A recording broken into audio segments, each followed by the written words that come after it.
Hello everyone, welcome back to Guide to Everything. In today's video, I'll show you on how you can change FiveM default download path step by step. So the first thing that you want to do is to simply download the FiveM client or downloader right here.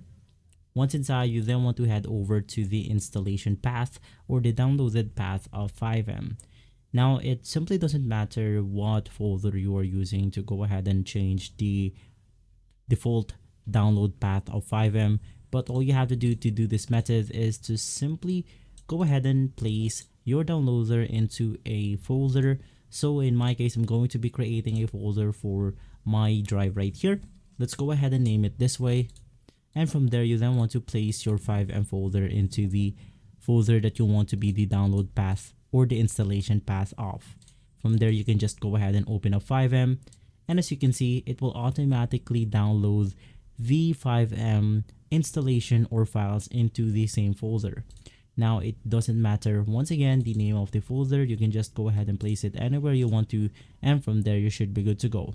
If this video has been helpful, leave a like, subscribe, and follow Guide to Everything for more videos like this. Thanks for watching.